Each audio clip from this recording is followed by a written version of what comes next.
So I have this one, partially to remind me of her, but I wanted to bring it to ask you guys, okay, we talked about the heirlooms that these people left behind. What did Christ leave behind for us? Shout out some stuff from the church. Not a wrong or a wrong answer. I heard church. What else did he leave for us? Huh? The cross. Cross? Eucharist. Eucharist, thank you. Anything else? The Holy Spirit. There we go. That's it.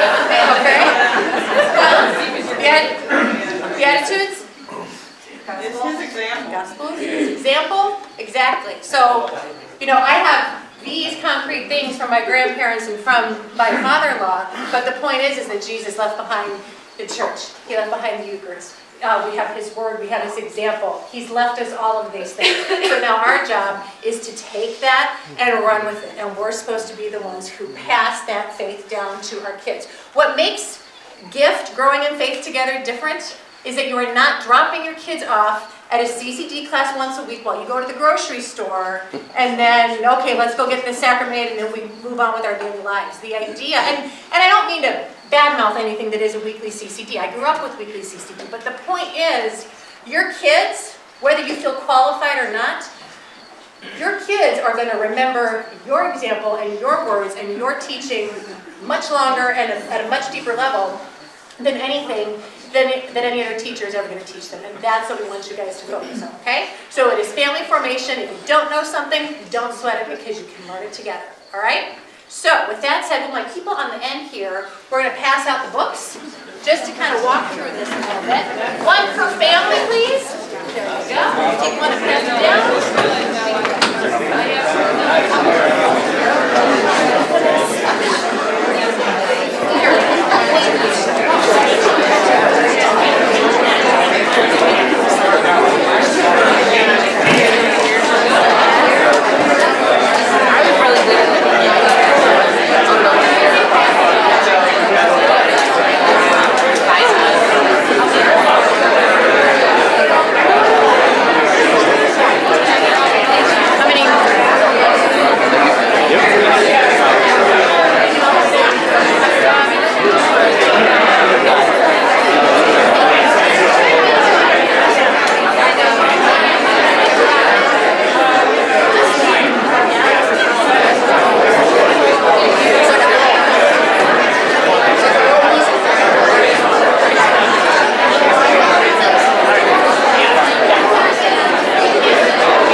There was a lot of people that registered in the last week, so I didn't have quite the surplus of books that I thought I would.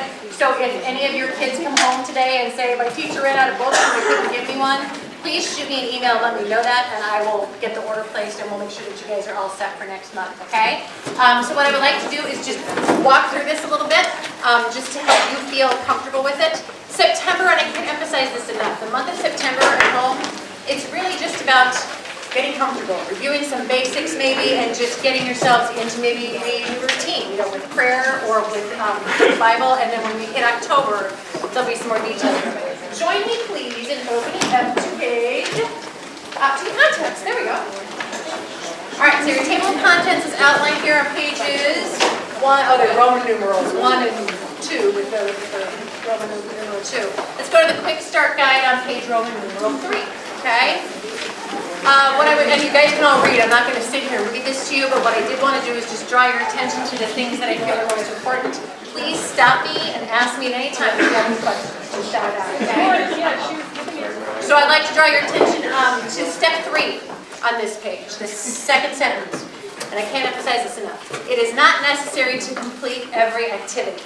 We offer a wealth of activities to choose from because each child learns differently.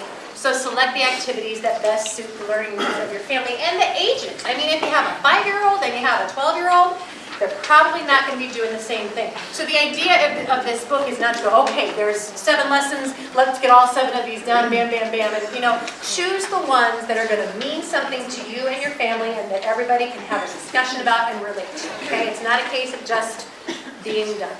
It's about your faith growing together. And also in step 4, and this is really important because like I said, September is a very, very, very simple lesson. So between now and October, remember step 4, which is to look for simple ways to integrate discussions into the rhythm of your family life. Reading saint stories at bedtime, talking about, gosh, who doesn't live in their car with your kids? Hello. So, find moments, 5 minutes in the car to talk about some of the topics that are in this book. Or while waiting in line at the store or over dinner, just instead of it being this compartment of, okay, for 20 minutes on, Sunday afternoon we're going to do this, just find those opportunities throughout everyday life. I can't emphasize that enough. Okay, now we're going to turn to page, I guess that's number 4, in Roman numerals, about making the most out of the activities. I'm not going to read this to you, but I do want to just let you know that there are some really good suggestions. Coloring isn't about just coloring. It's not about staying in the lines. It's about, okay, so who's the person that we're coloring? And, what is the story about them? And what did we just learn in the story that we read? So the activities, the physical things that they're doing, your goal with any of this, you guys, is to get them talking. It's to have that discussion. It's for them to ask you questions. What they do is really kind of incidental. It's having the discussion. That's your main goal with all of this. So on the green page, September Getting Started, I'm going to read just that first paragraph. That God calls each and every one of us to live forever in happiness with Him in heaven. Next month's session is about heaven. And the whole idea of this year is the ways that we live our life, because what do we want to do? We want to know, love, and serve God here because why? Why? Why are we loving and serving Him here? Because what do we want to have happen after that?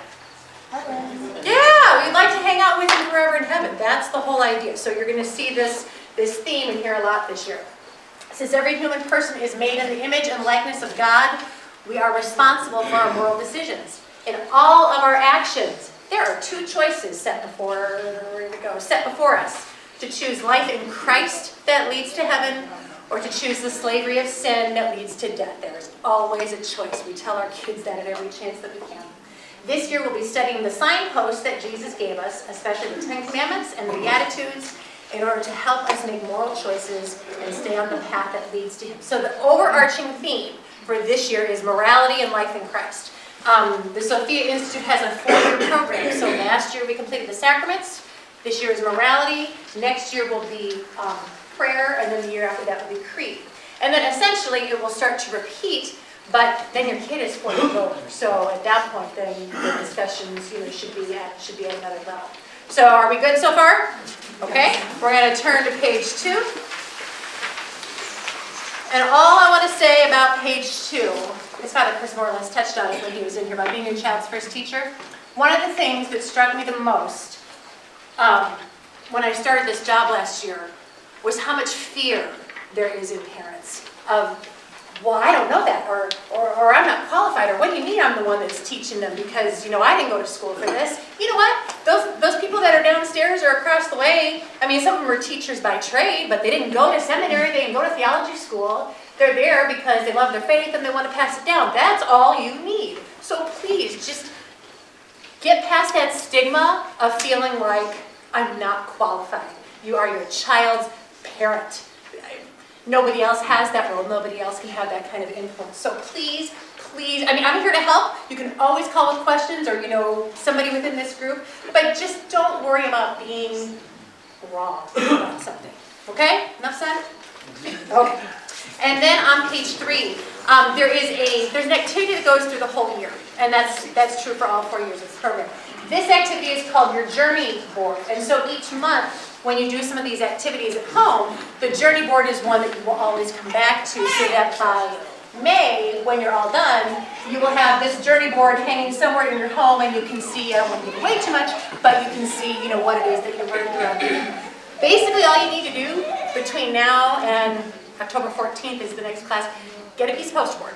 Just get a piece of poster board, put it somewhere in a central location in your house so that everybody can see it, and that particular page tells you what to do with it for now. If you're just starting it, it's not going to be anything big, but you will add to it each month, okay? That's all you got to do, grab a piece of poster board, okay?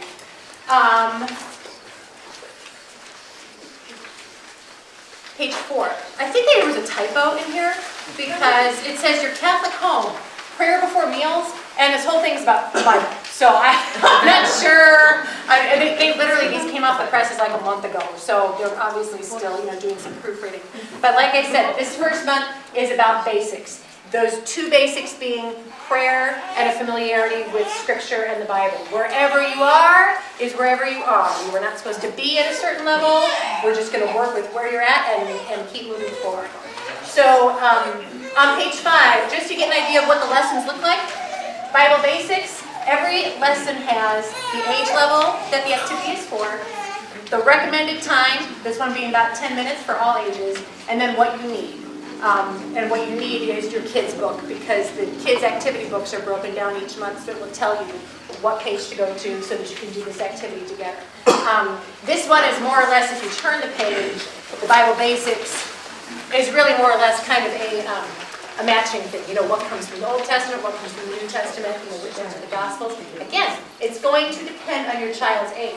So if you have multiple kids that you can sit down in one place together, don't make your 5-year-old feel like they're supposed to be writing a bunch of stuff down. Have the older kids in your family, have this discussion with them, or, write it down and they can all be gathered around, that paper together. There's ways to do it together. It's preferable that they do it together because they're going to learn from each other.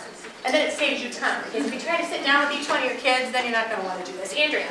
So I feel like it says, turn the page, whatever. Is that the same, like, you got 5, 10, and 13-year-olds? Yes, so it is, it is. It's the same page. So you're the perfect, a 5, 10, and a 13-year-old. So Andrea has a 5, 10, and a 13-year-old, exactly. So she's the perfect example of a family where something that might be really effective with a 13-year-old, the 5-year-old might be sitting there feeling like, how is this important to me? So then it's going to be a matter of pulling in the older kids to help them with that. Okay, does that make sense? It'll be the same page number? Yes, it will be the same page number, exactly. And then on page 7, it's basic Catholic prayers. Basic, your Our Father, your Hail Mary, your Glory Be. If your kids are familiar with them, wonderful. If they're not, start practicing them. There's a lot to be said for praying from your heart, which I love to do. That's how I like to start our sessions. But there is also a lot to be said for knowing those prayers so that when you are in a situation where you don't have the words, Hail Mary, full of grace. Just a couple of recommendations for you too. If you're looking for something besides those, there is a book you can get on Amazon for, I don't know, 10, 12 bucks. It's called The Handbook for Today's Catholic. There's a ton of prayers in here. Your morning offering, the prayers to Mary, there's all kinds of stuff in here. So this is a good resource. And then we also have, don't have enough, but Dynamic Catholic sends us books every month for free, but of course they only send us like 45. So the first 45 of you who want this, and if you really do want it, then let me know, and I can find out some about maybe a bulk order. But they sent us a book last month called 77 Ways to Pray with Your Kids. So it's for, all ages. It's very practical, very concrete. So like I said, I think I have 45 of these. I'm going to leave them here. There are some more in this box, so when we conclude today, feel free to come on up here and get that. Any questions before we move on? Okay, I don't want to go into October because I just want you to focus on September. But Father Kris just kind of, Izzy. For all those new folks in here, Yep. would you want to explain like this homework? Is it going to be Well- graded? Call it that. Because really your quote-unquote homework, or what we would like you to engage in with your children before you come back in October, is what we just talked about. Getting that familiarity with the scriptures and practicing whatever prayers, whether it's ones that you already know or introducing some new ones. When we move into October, every month going forward, there's 2 lessons. The first lesson has a set of 5 to 8 activities that the catechist does with your kids in class. The second lesson has 5 to 8 activities that you do with your kids at home. Again, depending on their age level, how they learn best, all of those things. So I hesitate to use homework because I don't want you to feel like it's, oh, we got to get this done. It's that opportunity to, okay, these are the activities that were sent home for this month. Which one should we start with, and then see where it goes from there. Did that answer that? Yeah, I mean, when I first came to G.I.F.T, and it was a little scary for me that I was in an absolute panic that I didn't have this Last year? done before. Huh? Last year. No. I mean, when were you in a panic? When you first came or last year when we got these books? Just in general, we have the books. Okay. And it's like, I needed to have this done beforehand. So next thing you know, after the kids are done with their homework, I'm like, no, we can't go anywhere. You can't go play with your friends. We have to get this done, or else I'm going to be in trouble when I go there. You're going to be in trouble if you say that to your kids. By me. Not even by your kids, but by me. So for those folks that are new here, this isn't going to be looked at when you come back in. Right. The following month. Right. Okay, it's not graded. So don't panic like I did. And I'm glad you brought that up. Send your kids, please. Send your kids with their books to class, because they're going to need it in class. But you don't need, I mean, this can go home and stay home. You don't need to be bringing this back and forth. Your child's faith formation is not my job. It is your job. So I am not, I'm not going to be hovering over people and saying, did you do this or didn't you do that? This is your family. This is your faith. You guys make it grow, okay? Would anybody else who has done this last year, because last year was the first year with the books, would anybody else be willing to share what the experience was like for you and your family to do this at home? Steve. Kris, I really liked last year the videos that this company has out on YouTube, because for last year, Matt and Kris were 7 and 5. And the videos just were a really easy way to kind of kick off the conversation. Yep. And they're like 4 or 5 minutes long. Yep. And like 95% of the stuff in the videos I thought was really, I thought was really great. And so I don't know, I imagine they probably have links to some of those. They do. I'm so glad you said this, Steve, Yeah. because I totally skipped over. In the very, very beginning, when we're still back in the Roman numerals under number 4, at the very bottom, it says more resources for children, and it does give you those links so that you can go to, one is specific, I think these are both on the Sophia Institute site, but there's some links that you can go to, and even within the lessons themselves, they will provide you with links as well to say, here's a 5-minute video on the Eucharist to sit down and watch with your kids. So, and the way our kids are learning right now, I mean, hi, are we all doing e-learning at school with our kids this year? Yeah. So, let's meet them where they're at. Yes, exactly. The Sophia Sketchpad. Yes, exactly. The guy that draws fast. Amanda? I just was thinking, related to what is brought up for new families. A little bit louder for me? Just to let them know that Yes. they taped if you missed them. For new families. Say that one more time. That's okay. For new families, Yep. that they're always taped. Oh, yes.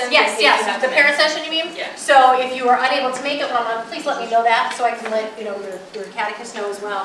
And then you can cover the lesson from class at home. But the adult session is videotaped, and hopefully we'll be doing a better job of getting it on the website. If it's not on the website, I'm going to see if I can get it on the G.I.F.T Facebook page. So while I'm saying that, if you haven't liked it and checked it out already, go to St. Teresa of Avila G.I.F.T, capital letters G.I.F.T, on Facebook, and that is where the videos may be. But it's also where there's going to be some links, some reminders. Last year we had an issue with weather at one point. We're not sure if we were having G.I.F.T or not.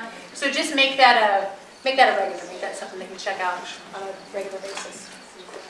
Any other parents willing to share what your experience was like doing this last year? Jane? I really liked having this book last year. I think especially it really helps those parents that think, I can't do this. I don't know this topic. I don't know enough about this topic.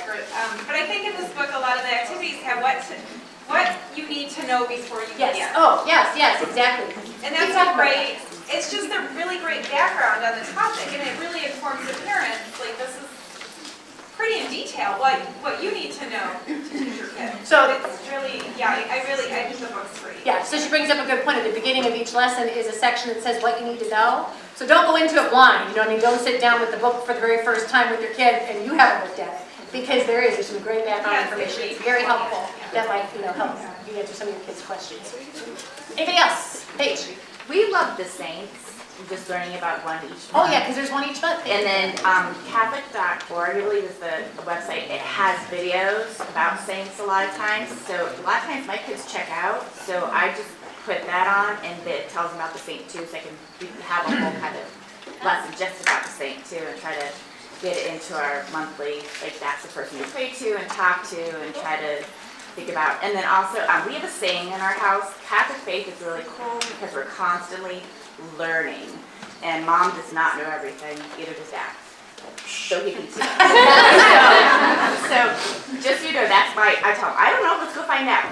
Because I don't know the faith, but I constantly am learning. Yep, I don't know what the best answer there is, because then they know they can just keep asking questions when they can think they gotta know everything. Anybody else?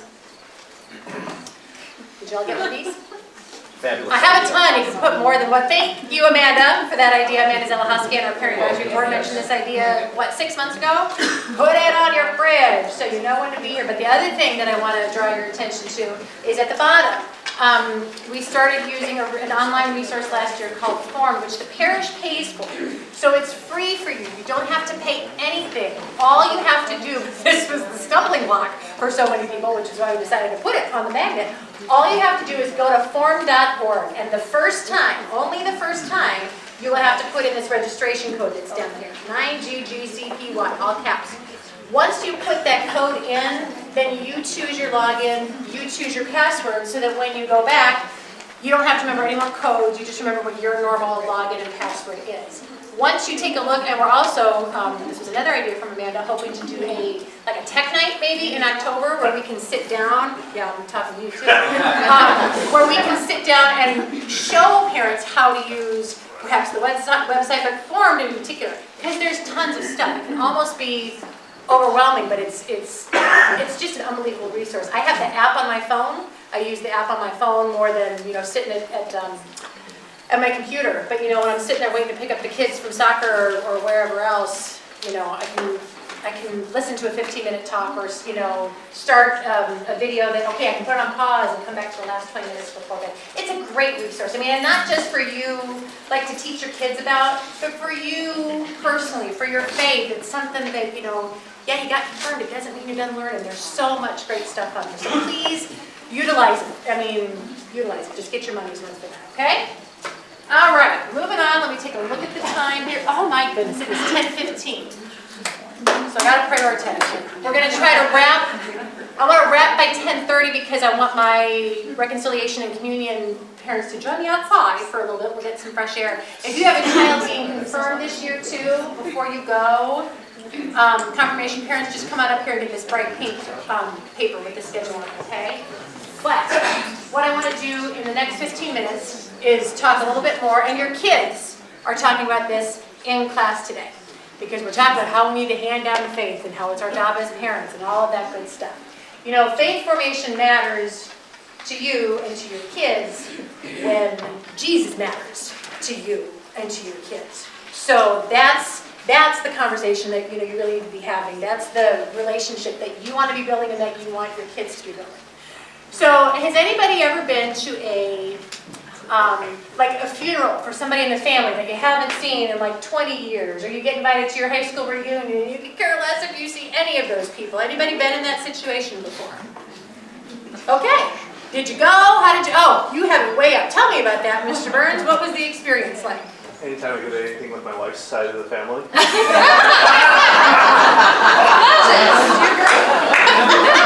Mr. Conrad is agreeing with you down here too. And how do you feel in that situation? You just try to be quiet and stand next door and go, Anybody else? What's it like to go to that funeral or that reunion, Katie? Mine's a little interesting. So my parents were divorced when I was 2.5, and I hadn't seen my dad for probably I was 20, and I hadn't seen him since I was 5, so 15 years, and he died. And so going to his funeral, we went to my grandma's funeral 2 years before that, and I had to ask my mom which one was my father to know. So that awkwardness of not recognizing people, not knowing people, just staying close. But I ended up feeling welcome because people were friendly and they were nice, and of course I was the daughter, and but it's still that awkwardness and that like, okay, I need to walk in here and I'm, being an adult, I need to be proud of who I became and who I am and show them who I was. So it's a little interesting. Awkward is not fun, is it? No, No. Awkward is not fun. So let's reverse that a little bit and tell me about a time that you went to your best friend's wedding or your kid's graduation or your whatever, that pivotal moment in somebody's life who you love and you were thrilled and you couldn't wait to go. Tell me about that. Mike. Yeah. So I'm gonna say, like, comparing the two. Yeah. Those things that you don't want to go to, that Right. you know are gonna be awkward, especially that build up to it. Like, there's so much negative thought and the worry and the anticipation. And then the opposite is when you're going to those things you really want to go to, it's like the opposite. You can't wait to go there. At the same time, once you get in either of those situations, like, make yourself comfortable and make yourself as at home as you can be, and not as bad or not as good as you can envision it being. So that's kind of, for me, that's the juxtaposition of the two, and leading up to it. So I always try, when I'm going to either of those situations, I always remember, try to keep steady, keep Yeah. and have an even peace of mind when you go into either one of those. Great attitude. I like that. Thank you, Mike. I appreciate that. And you two go together, Mike and Amy? Okay. And the name tags, we're going to do this all year because there's nothing worse than, you're raising your hand and talking. I'm like, yeah, you in the blue shirt. I don't want to do that to you. And I want you guys to get to know each other too. So anybody else, how do you feel when, you're finally going to see this person? Izzy! Okay, so the reunions, going back to that, I was really excited for my wife's reunion. So excited because we were such opposites growing up. Like, I was involved in everything and she was like a band geek, so it was like... Sean, do you want me to hit him right now? So she was very quiet and not a lot of people knew her. And my goal was by the end of this reunion, everybody's going to know who you are. So, and I was excited for them to see how well you did at Mary. And they were...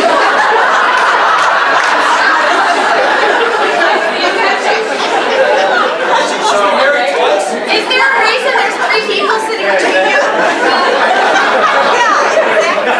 I didn't want her to reach me. But by the end of it, she did. Everybody knew who she was, and we had an absolute blast. Awesome. That's great. So my point is drawing these stories from you and asking these questions because when we consider the question of Jesus, what I want you to think about, especially as you talk to your kids about it, my 6th grade catechist brought up this great point. One of the things he was going to share with the kids today was, your parents, you grow up with your parents teaching you not to open the door to a stranger, which is a good point, right? We've always told, even if it's the UPS guy, whoever, don't open the door to a stranger. So we don't want, when that moment comes of the door opening and Jesus being on the other side, to have the kid be like, who's this? The point is to know who Jesus is and to have that relationship so that while we love and know love and serve God down here so that we can get up there, we want to know. I mean, think about it. Think about the people. All right, let's do this. I'm going with the flow here because I was saving it for later, but the moment's here. Close your eyes. Don't fall asleep, but close your eyes.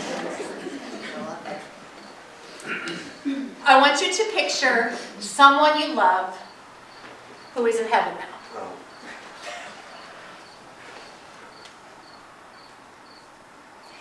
I want you to think of how on the days that you miss them the most, the comfort of being reunited with them in heaven is what gives you hope. I want you to picture them in heaven waiting with open arms to greet you because they are so happy that you're together again. How wonderful and how overwhelming is that thought? I want you to stay there for a few seconds and enjoy that reunion. Feel their arms, see their smile.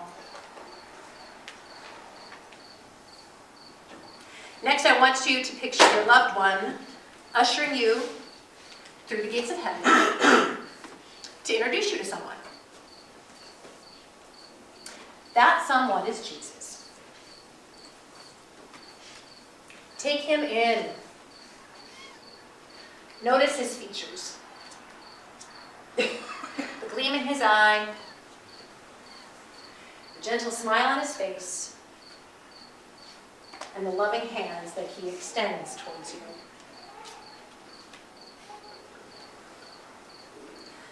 The goal of our life is to get to that place with him. You can open your eyes. I'm sorry if I made any of you cry. I know Kathy's mom just died this summer and she had to leave, so I apologize. I didn't bring tissues. Anybody got tissues that they can pass around? Where's your handkerchief? Huh?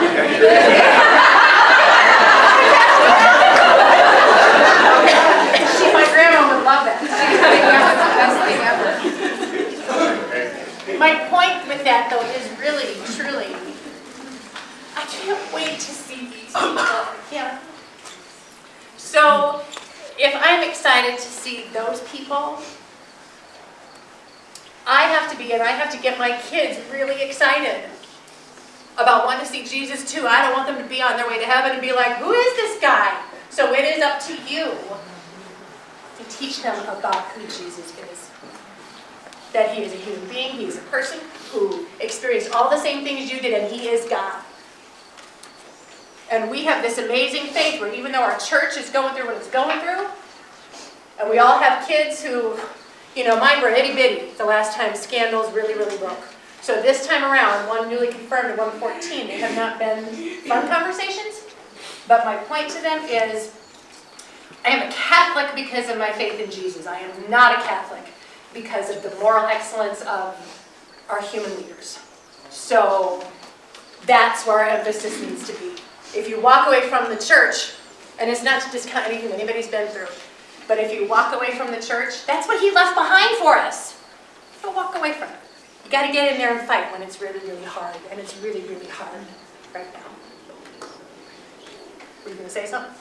Father Mike Schmidt, if anybody doesn't know who he is, I think you played him last year. Yeah. He had a discussion on this, he put a video out on it, and all I'll share is what he said at the end. It's not time to leave the church, it's time to lead the church. Right. And we as parishioners and coming from Christ, it is up to us to lead the church and not wait for the brokenness of man to get us there. There's another one by Bishop Robert Barron that's called Why Remain Catholic. It's about 9 minutes long, and he does a good job of addressing it too. Andrea? When I was at Queen of All Saints, I was on the parish council, and Father Kevin, and this was, actually I was on with Father Kris at the time, and Father Kevin showed us this video with graphics that really kind of emphasized the point that blew my mind. Only 9% of children and people who are baptized Catholic remain Catholic. And that just scared me, like as a parent. My husband is not Catholic, but he agreed before we got married that any kids we would have would be raised Catholic. And so, of course, I am, and he's very supportive of that. But my fear is if I don't do this, will my children be part of that 91% that walk away? Right. And it's interesting that you shared that statistic. I want to conclude with just a 5-minute video here. This video is from the confirmation program that we use here. It's called Decision Point. It's from a fabulous company called Dynamic Catholic. We're actually going to be bringing them in late April to do a presentation, which I'm really, really excited about. Hang on 1 second. The reason I'm bringing this up is because Matthew Kelly, who is going to be the one talking in this video, I'm going to get the screen up here in just a second. I want to cue it up. Actually, it's not him, it's his staff. His staff, John, do I press blank again to get the screen back up? Okay.